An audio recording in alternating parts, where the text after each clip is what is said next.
Hello, everyone, and welcome to another Last Token Gaming interview. I'm lead editor Marshall Garvey, joined by Sean Willis, who's recording all this as we speak. We're kicking our 2016 interview lineup off with an especially huge one, as today we're joined by Gabriel Gutierrez. For starters, he's the local Sacramento developer from Nascent Games, the studio behind the award-winning indie title Crumple.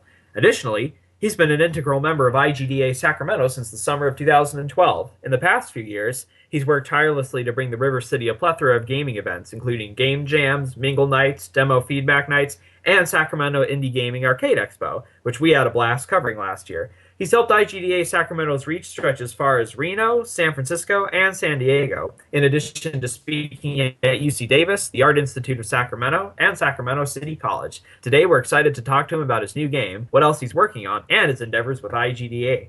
Gabe, thanks for joining us. My pleasure. Good evening, guys. All right. So, first question. Your indie title Crumple is a simple yet affecting game in which the player controls a piece of paper trapped in a burning paper factory. Where did you get the idea for the game? The idea came from a company I used to work for.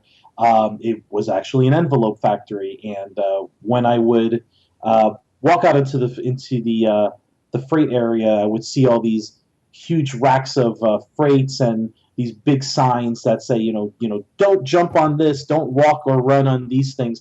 And all I wanted to do was play on them. That was the kid in me, and I just felt that, as I would see those and I would hear the loud machines going on, I just felt like it was like a big staging ground for something.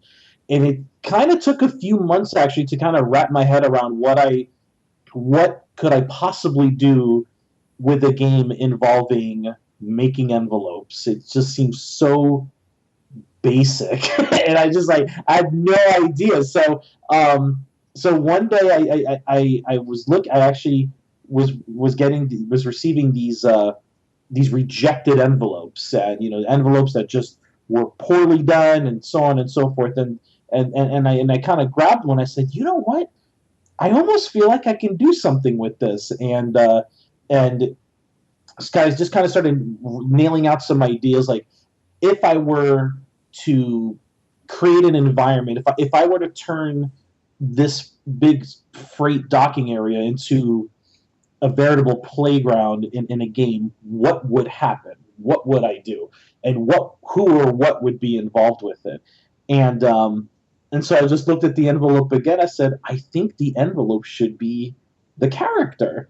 And after I laughed at myself for about an hour because it's like, this is ridiculous. This you're serious.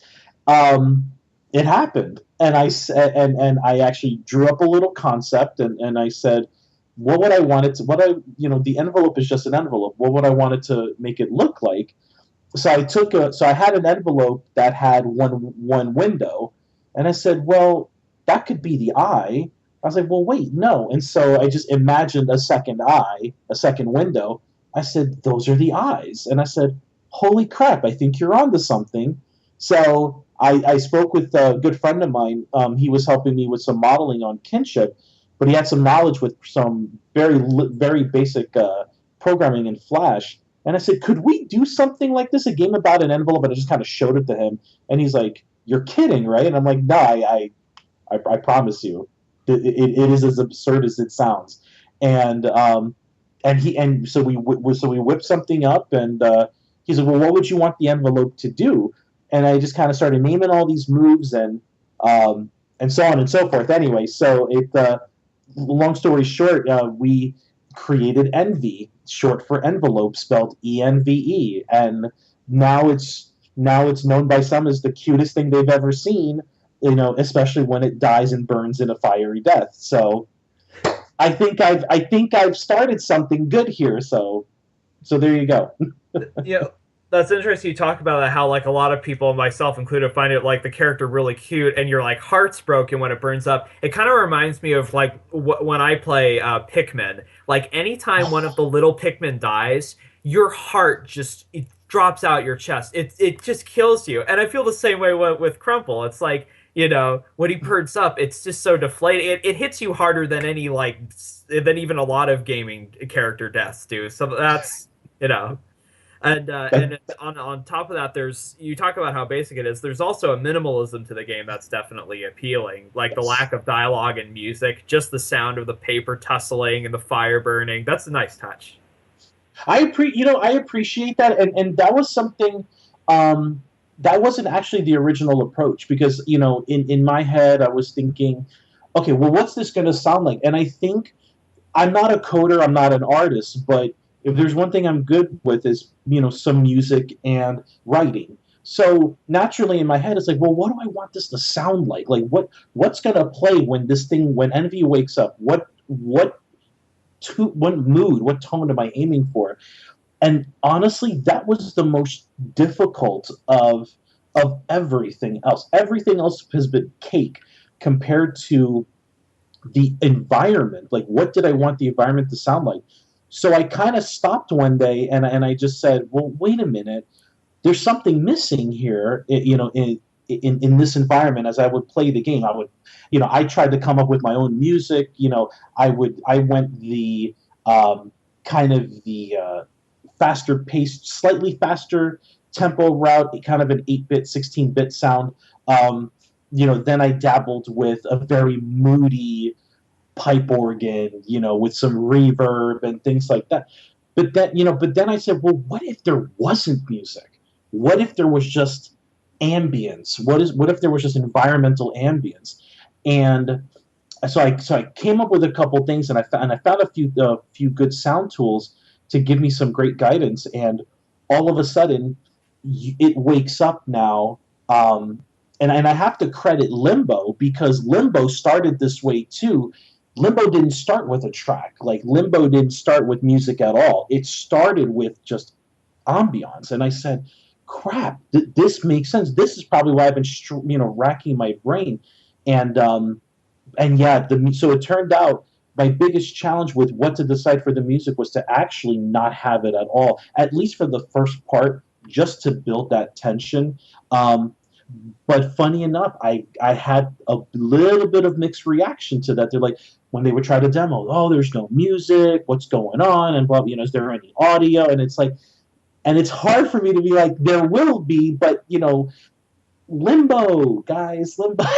So it's like, remember Limbo. So things like that. So I appreciate that because that was a big challenge, and I knew I was going to get mixed reaction to like, oh, there's no music. Where's the music? I need my my music right now, and it doesn't always fit at that moment, but. Yeah, and I'm a really musical person myself, but like I actually thought it worked. Yeah, it does work better, for the most part without the music. It just focuses on the atmosphere and the task at hand. So on that note, if there are any, what are some of the games that influenced Crumple? Yeah, I mentioned Limbo.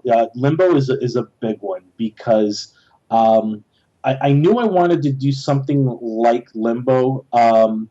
Just not as abstract, and that's definitely not a dig on the developer because Limbo was one of the most striking games I ever played, period. And what a hell of a time that game came out too, during like the revolution of indie development, period. Yeah.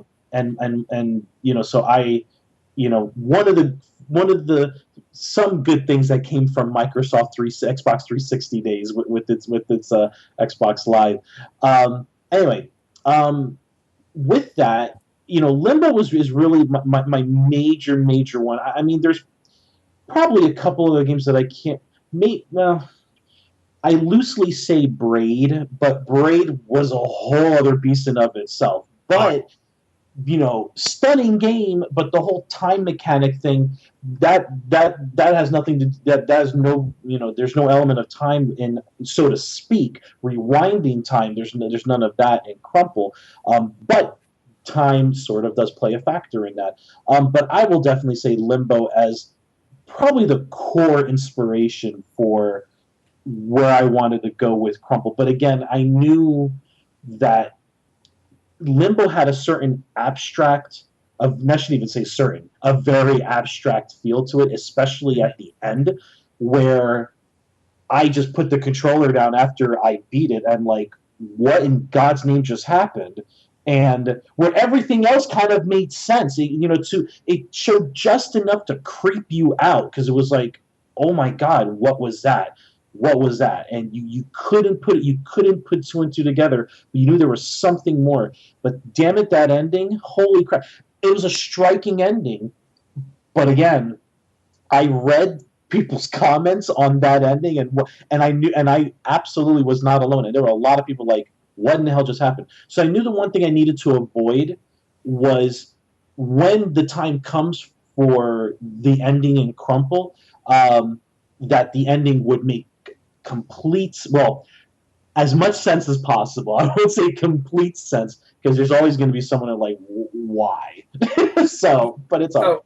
Oh, absolutely, yeah. No, ending a game is probably about as hard as ending a movie because it's the payoff, it's the resolution. It's even more so than watching a movie. You invest in yourself in this game and you want a reward. All I can say is, never, for any game you do, don't do cliffhanger endings. I hate cliffhanger endings. Like, want to find out what happens? Buy my next game. Like, no, I want to know what happened now. So about that. No, that's okay. So here's the thing about that. Crumple. So now I'm glad you said that because Crumple was going to be just one simple, straightforward game or whatever the case, small scale. But because we were making it in Flash at the time, Flash obviously had so many limitations. There were so many things we were already putting in the game. So the question became from my programmer was, well, Gabriel, we've got a lot going on right now, and it's great, but it's Flash. What do you want to do about this? Because it's beginning to bog down overall performance. So what do we do? So I decided, well, why not episodes? Let's make Crumple into episodes. Okay, no, that's totally okay. No, I was saying that more as a stab at like AAA games where you've played for 14 hours and you get no payoff. No, for like an indie game with episodes, that's fine. Yeah. Well, even people complain about the Lord of the Rings movies. They're like, why did Fellowship of the Ring end like that? I'm like, there's two other ones coming, but people weren't happy. So if you've got specific episodes, you can end on cliffhangers. But if you have a self-contained game and then you just end vaguely, I don't know. It's just a I won't pull a Sopranos. That's for sure. I won't pull a Sopranos. Good point. All right. So next question. You're one of the core members of the International Game Developers Association of Sacramento, IGDA Sacramento for short. Tell us a bit more about what you do with them and the association's emergence over the past couple of years. Wow. We started... So I moved here from New Jersey. I'm from the East Coast. I moved from New Jersey just over 4 years ago. When I moved here, I had essentially a 3-page game design doc, and thus becoming Kinship, our other game that we're working on. And when I got here, I realized very quickly I was 3,000 miles from home. I had no one that I really knew here, and it became a thing of I have a game idea. And I said, well, crap, something's got to give with this. So I attended I found a SAC Anime, and probably a week before the event itself. So I said, well, let me go there, see who I can connect with. Let's see what's going on. It wouldn't be my first time being at an anime con, but anyway. So the idea was like, well, let me see what I can do, see who I connect with. Started connecting with some really good people. Some of them I still talk to this day, knock on wood. And but then as time went on, and my kind of network started branching out, I connected with a game developer group here in Sacramento, run by a guy named Joseph, and he had been running the group for probably a good, I think, 6-7 years before I even showed up. So I get involved with this group. I attend some events and I talk about my games a little bit and see what we could do. But then something happened, probably about a year-ish, when after connecting with the group and being a part of the group, someone wanted to actually formalize an actual IGDA chapter here in Sacramento. I offered to help out. Let's see what we can do. Whatever we got to make happen. And that the ball got dropped, unfortunately, due to life. And with the others, I tried to coordinate this. So I essentially said to Joe, give me this. Give me the torch. Let's do this. We're never going to get taken seriously in Sacramento if we don't formalize something. And I think we can all use a little bit of inspiration, including myself, to do more here. So he gave it to me. He was like, run with it. So I gave myself 30 days to get 10 people, because that's what the higher ups had said. If you want to do a chapter, just get us 10 people. I got 30 in 35 days, and we became official April 15th, 2013. And since then, Joe passed the torch to me. Since we became an actual official chapter, he said, "My job is done, sir. You did what we couldn't." He's like, "It is yours now." So, so much love to those guys, because they help make this work. And the idea with the chapter, the first big thing with the chapter, my goal was to, to show all of our people that were already involved, to tell them, you need to do more. It's time to finish what you've started. Because I've seen many things involving start this and that, but very little of actually finishing what's been started, including me. I was right there too. So I was in my own horn, because I was right there too. And, and people started digging that message big time. They were like, yes, we can. And I told them, the Bay Area, San Francisco has had their fun. It is time for us to do our thing, give them a reason to come to us instead of the other way around. And now here we are, 3 years later, about 3 years later, we are going to be celebrating our third annual Indie Arcade Expo, celebrating the developers that are making games here in Sacramento and across the valley and beyond that, and in which the hope, and it's beginning to happen, is a job market for game development here in Sacramento. Not the Bay, because people are leaving the Bay because they can't afford it, because it's just getting more and more expensive. You know where I'm going with that. Not only that, we interviewed, of course, one of your colleagues, Colin Sullivan of Arclight Worlds. We interviewed him last year, and he said the same thing. Sacramento is basically a refuge for all these people, these devs being driven inland by the insane rent and gentrification out there. So yeah, that's kind of helped, And shout out to Colin too. Yeah, he was my vice chair for a while, but now he's just going to be helping us on the legal consultation and things like that, because he got some big opportunities, which is great for him. So much love to Colin. And but yeah, but that's essentially it. And we've had people coming from Seattle, Portland, LA, not even just the Bay. People have moved up here from even Southern California, and like I came to Sacramento to start somewhere because I got laid off from insert big studio name here, and now I can't find work. So I come up here to see what we can do, and I'm like, we have to do something, because that's going to be me looking for people, and I'm like, we have to do something. So now it's beginning to happen. Freelance projects are beginning to happen here in Sacramento, and people that I work with are telling me, this person just paid me to help them with 3D modeling, and they're going to contract me again for something else. So it's beginning to happen, and that's what I want. Like, it's not just making games, but keep giving our talent here a reason to stay.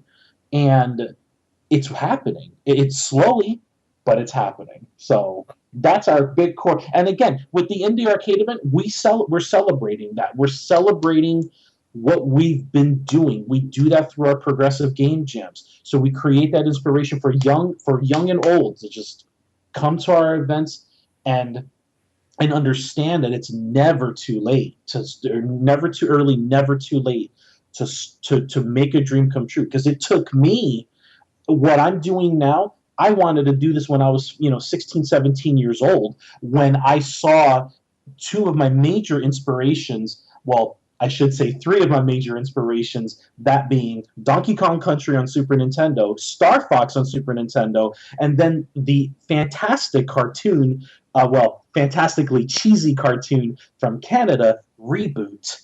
When I saw those things, I was finished.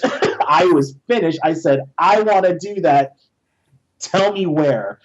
But there was no opportunity unless you move to Vancouver. And again, that from New Jersey, that's not a cheap thing. So there you go. Well, that's so cool. Yeah, that that you've got this very specific mission in mind, and when you tell me that, that kind of explains how this led into another question I prepared. How Sacramento has really developed a substantial gaming scene over the past few years, and that's pretty remarkable. And we, of course, it's gotten so big. We just had our first Sac Gamers Expo at the Scottish Rite Center. Of course, we just covered that. So that's really cool how you guys do so much to make Sacramento an inviting place for people to pursue their dream and to find work. No, that's awesome. And that was super important for me because I feel that because I could have just been another studio.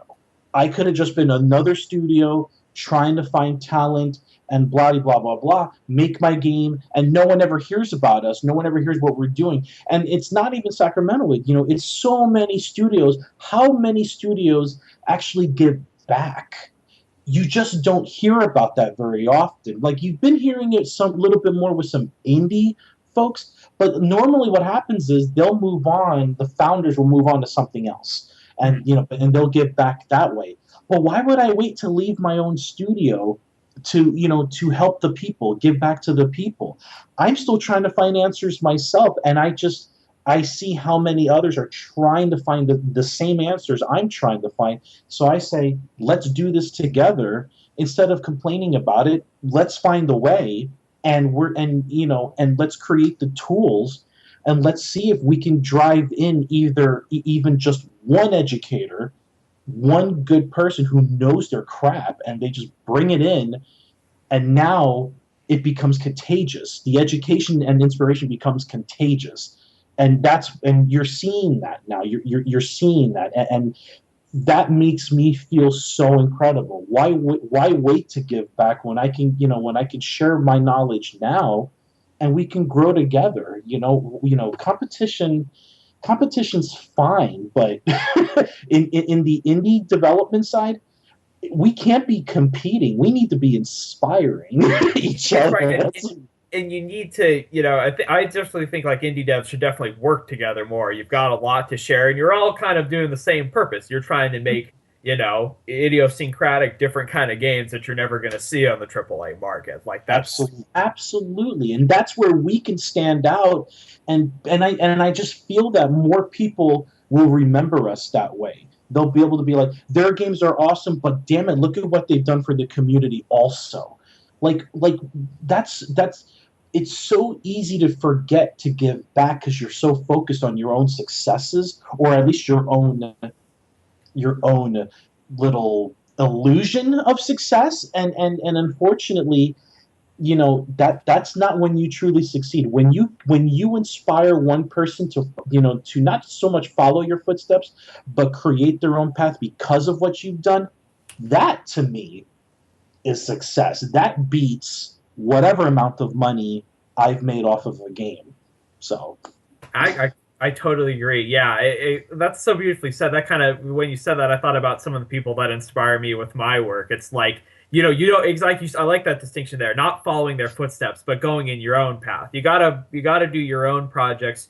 You follow your own dreams. But if someone has inspired you to decisively go for that dream, then that's you can't put a price tag on that. Absolutely.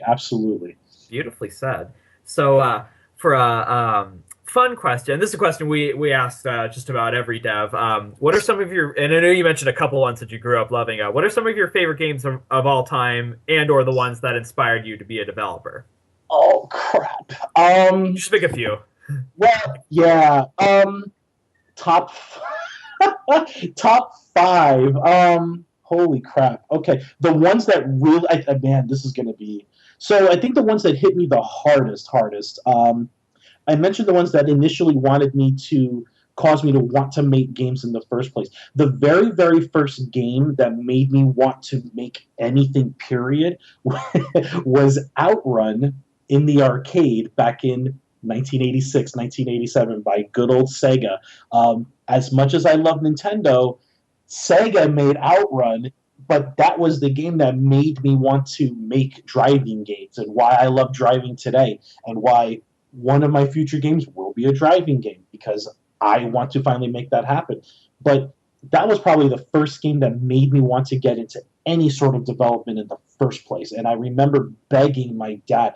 I remember. You're talking the mid-late 80s here. We had no internet, no such thing as the internet. We didn't know what that was. So God helped me trying to find a way to make something. So I just had my trusty pen and paper trying to draw stuff out. So I was essentially creating some sort of game design doc at like 11 years old, 10, 11, 12 years old, just because my imagination was so sparked up because I played a driving game that didn't lap around the same area. I was driving to a destination, and every level was different. And I'm like, oh my God, what's happening here?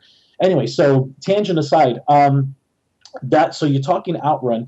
I mentioned Donkey Kong Country, Star Fox. God, man, Contra 3, Alien Wars. God help me, the motorcycle scene and just jumping from missile to missile. Oh my goodness, that's me. I love that stuff. I mean, the ending to Super Metroid, I almost cried. I'm like, wow, just spectacular stuff.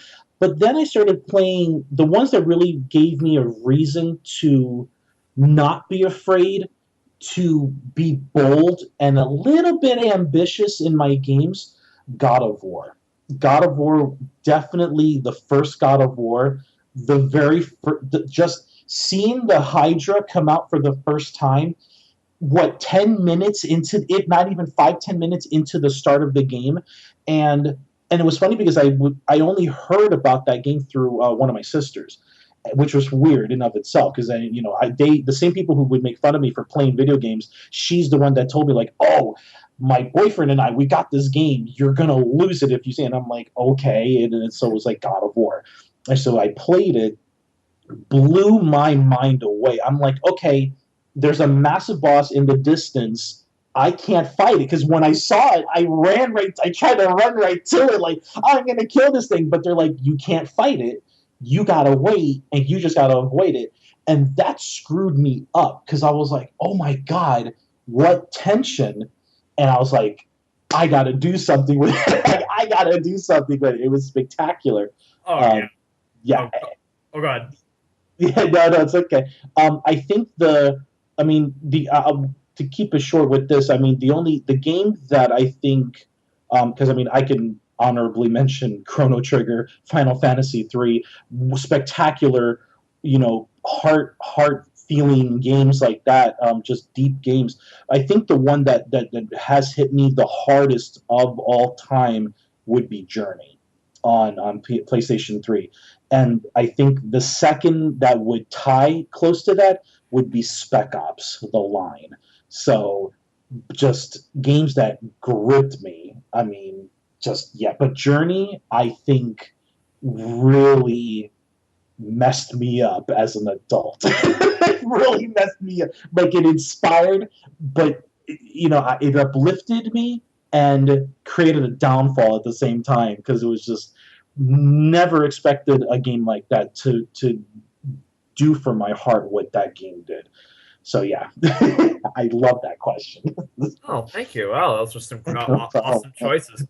Those are awesome choices. Thank you. So just got a couple more questions for you here. Next one, tell us about, of course, you got the first part of Crumple finished, and that's out on Newgrounds. Tell us about some of your other projects you're working on. So we've got with Crumple, we've also got Kinship, which Kinship was actually my first game.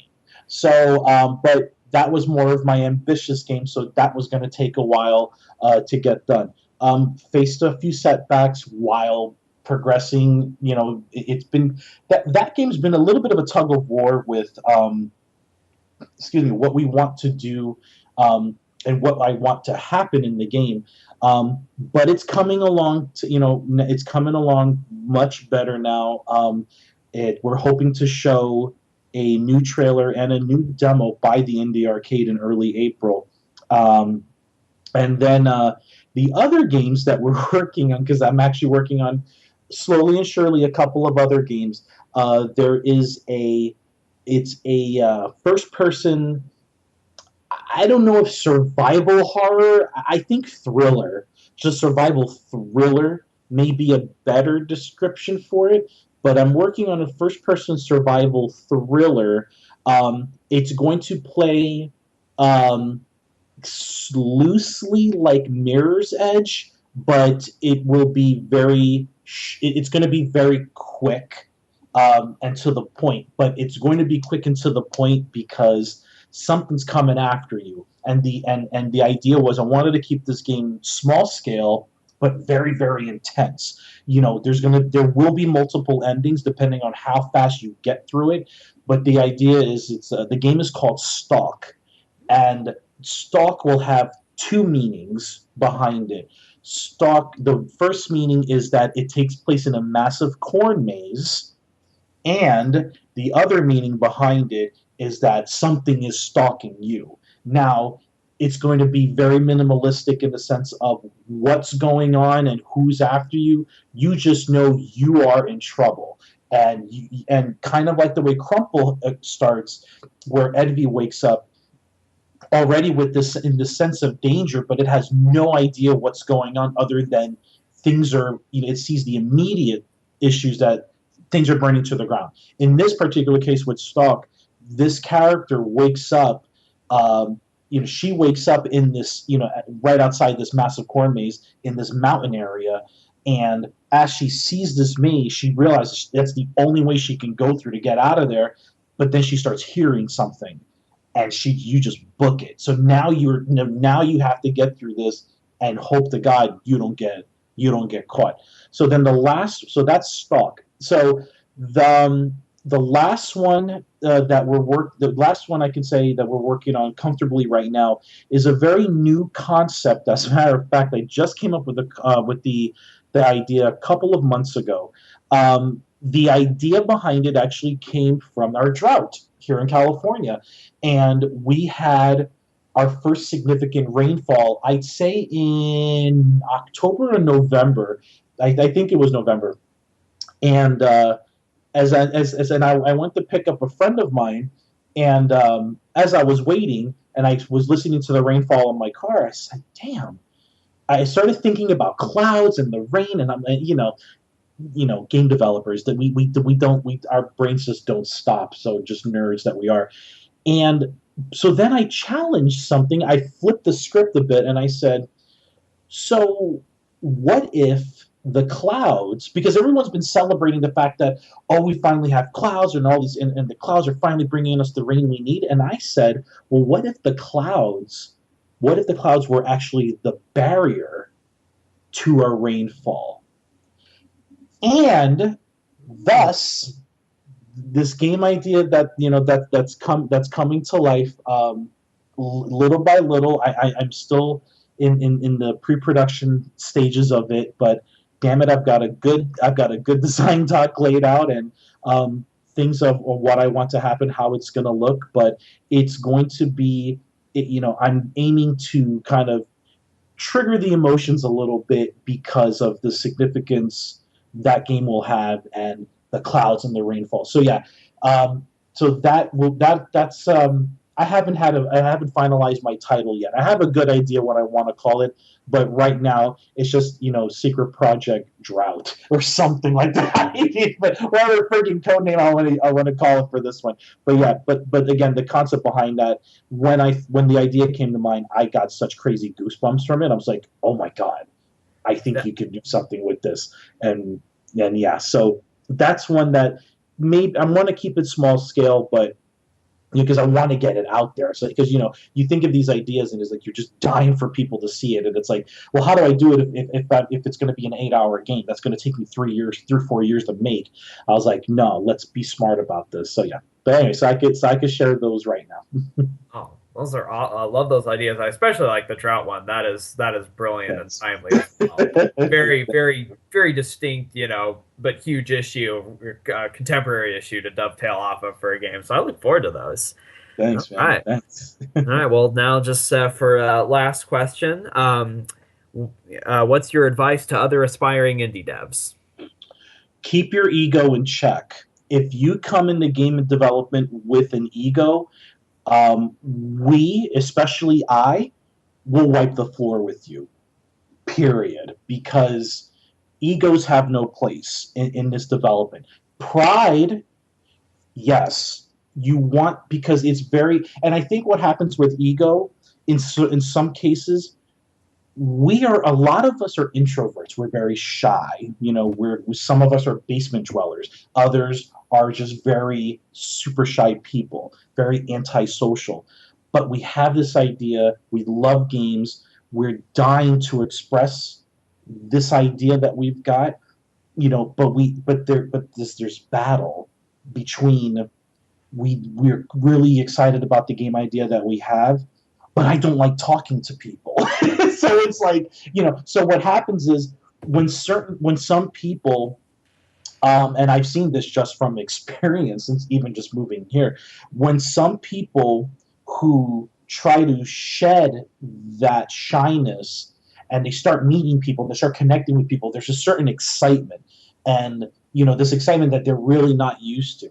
And I totally understand that, because I used to be that guy. I was like, oh my God, this is astounding. I want to tell everything to everybody. What happens though is there's a certain discipline, there's a certain mental discipline that you have to have. And if you don't have that, your excitement becomes very egotistical, becomes very arrogant. And for many of us, it's hard enough to approach even one person to say, I'm a game developer and this is my game idea. And, it's easy to talk about it, but when the time comes that we have to show it, it's nerve-wracking. And for a lot of people, they never had to do that before, especially with what we're doing in our chapter, where, we're taking people out of their comfort zone. And it's like, because one of the big problems in Sacramento is complacency. And where I'm from, complacency is unacceptable other than the weekend when you go drinking, clubbing, or the beach, whatever the case may be. But here, there's a lot of that. And I respect that, because it's kept me at a certain calm with things and able to approach things with a little more forethought. And that's been really, really wonderful. But again, it becomes a problem. So definitely the ego thing, without getting into this big psychological thing, ego is the biggest thing that you need to keep at the door. Take pride in what you have, yes, but don't tell me why your thing will be better than ours or anyone else's, because we will knock you to the ground. And verbally, obviously, we are doing this together because we've all been really friggin' nervous to share our game idea or even our talents, because of other people that we've had to deal with who have denied us, our own families who have told us, game development, you're never going to get anywhere in game development. You're never going to get anywhere doing, anything with video games. We've already had to deal with the closest people in our lives. So the last thing we need is some stranger trying to tell us, no, you can't. Because we don't do that. We don't do that. We're going to tell you you can, but we're going to help, we can't force you to believe you can. You still have to do that yourself. But we're going to give you the tools to believe in yourself. Just like it's happening with me.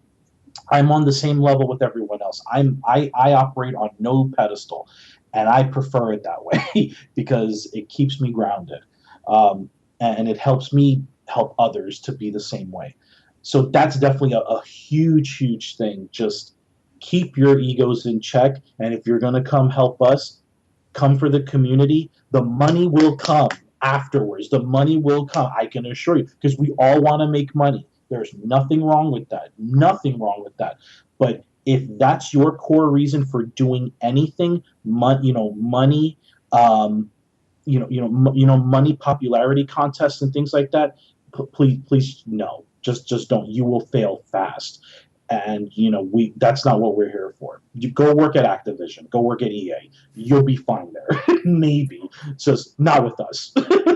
So Well, Gabe, thank you so much. That was brilliant, very insightful. I can say with all honesty, this has been one of our best interviews. You've had some of the most original and helpful comments, not just for other devs, but for anyone interested in gaming. I've loved Thank all you. your stories and all your advice. This has been just an absolute treat talking to you. This means Oh, the world to me, man. Thank you. God, I mean, thank you so much. I know we had a lot of scheduling conflicts that pushed this interview back, but it was definitely worth it. Oh, Um, dude, this is the beauty of it. It's the beauty of it all. When it happens, and that's the whole thing. Time, we can look time as, we can look at time as the enemy, or we can look at it as just an unwrapped gift. And tonight was just that, because this has been, it has been a very crazy couple of weeks, and it's only the 18th. We're only 18 days in 2016, and it's exactly. but this is by far one of the best. So I am beyond grateful for all of this, and you guys keep kicking ass because we are going to need you guys. People like us, we need you guys. We're going to need you guys because when more of us start popping up, we're gonna need you guys. So you keep being the way you guys are, and because we're gonna need it, we're really gonna need it. We really are. So thank you. Well, thank you. Seriously. Well, we at Last Token Gaming will certainly do that. We're already off to a good start this year, and the best is yet to come. So, well, Yes, sir. thank you very much again. We were joined by Gabriel Gutierrez from Nation Games. So be sure to play his game Crumple on Newgrounds. I'll include the link to that below, as well as links to all of his other accounts, as well as IGDA Sacramento, in below at the end of the transcript. Thanks again, Gabe. Again, I'm lead editor Marshall Garvey, joined by Sean Willis, and I'll see you next time at the next Last Token Gaming interview. Cheers, guys.